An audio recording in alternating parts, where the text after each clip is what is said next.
আসসালামু আলাইকুম ভিউয়ার্স। এনিয়াগ্রো চ্যানেলের নতুন আরেকটি ভিডিওতে আপনাদের সবাইকে স্বাগতম। অনেকদিন পর আজকে নতুন আরেকটি ভিডিও নিয়ে হাজির হলাম। অনেকেই বিভিন্ন রকমের অনলাইনে দেখে থাকেন যে পেঁপে গাছের এই কাজটি করুন বা এই ধরনের কাজ করলে দ্বিগুণ বা তিনগুণ ফলন পাবেন। তো এ ধরনের অনেক রকমের টিউটোরিয়াল আমরা দেখতে পাই। তো এটা আদৌ সত্যি কাজ করে কিনা বা এবং কিভাবে করবেন তা নিয়ে আজকে আমি আপনাদেরকে দেখাবো। তো এটা পরীক্ষা করার জন্য মূলত আমরা হচ্ছে একই জায়গায় ২ ধরনের গাছ সিলেক্ট করেছি। যেটাতে একটা হচ্ছে আমাদের যেই পদ্ধতি এটিতে এপ্লাই করব এবং আরেকটি সাধারণভাবে বেড়ে উঠবে। তো এরপর হচ্ছে কিভাবে করবেন সেটা আজকে সম্পূর্ণভাবে দেখিয়ে দিব এবং কিছুদিন পর যখন পেঁপের ফলন আসবে তখন আপনাদেরকে দেখাবো কোনটাতে বেশি ভালো ফলন আসে কিংবা নাকি একই রকমই ফলন আসে, এটা আমি আপনাদেরকে দেখাবো। তো চলুন শুরু করা যাক। তো এখানে ঠিক একই পাশাপাশি একই রকম সাইজের ২ টা পেঁপে গাছ দেখতে পাচ্ছি। তো আমরা একটাতে হচ্ছে আমরা যে আমাদের যে মেথডটা যেটা আমরা বললাম কিছুক্ষণ আগে, তো এইটা এপ্লাই করব এবং আরেকটাতে নরমাল যেভাবে থাকে সেভাবেই রাখবো। তো এরপর আমরা কিছুদিন পর আবার দেখবো কোনটাতে ভালো ফলন পাওয়া যায়। তো এই ঠিক পেঁপের গাছের এই জায়গাটা আপনারা যে গোড়া থেকে হচ্ছে ৬ আঙ্গুল উপরে বা আপনারা খেয়াল করে দেখতে পাবেন নিচের দিকে সাদা রং এবং উপরের দিকে এসে সবুজ রং। তো সাদা রং এবং সবুজ রং যেই জায়গাটাতে হচ্ছে সেই জায়গাটা চুজ করবেন। সেই জায়গাটাতে আপনারা একটা করে এপাশ থেকে একটা ফুটো করে দিবেন। ফুটোটা উপর দিক থেকে আরো নিচের দিকে নেমে যাবে এভাবে।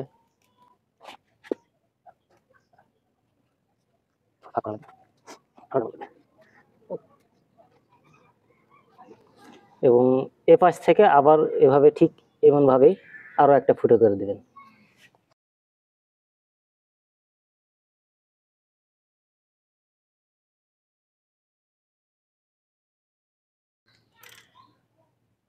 তো ফুটো করে দেওয়ার পর এরকম করে এক পাশ থেকে আপনারা একটা কাঠি বা কাঠি জাতীয় কোনো কিছু ভিতরে ঢুকিয়ে দিয়ে রাখতে পারেন।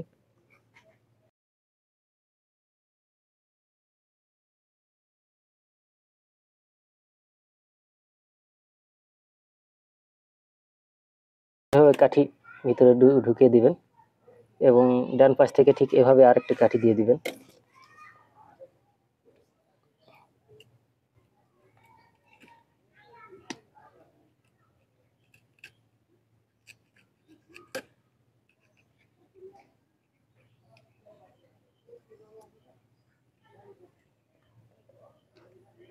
তো ঠিক এভাবেই আপনারা কাজটি করে রাখবেন।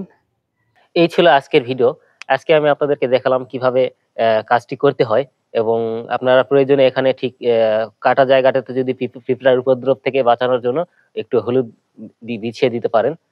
আর ঠিক কিছুদিন পর আমরা আবার এটার আপডেট জানাবো আর ফলন ঠিক কতটুকু বেশি হলো নাকি আগের মতোই ফলন রয়েছে বা আগের থেকে ফলন কমে গেছে। তো এইটা আপনাদেরকে দেখাবো। তো পরবর্তী ভিডিওটি দেখার জন্য আপনার চ্যানেলটি সাবস্ক্রাইব করে রাখবেন।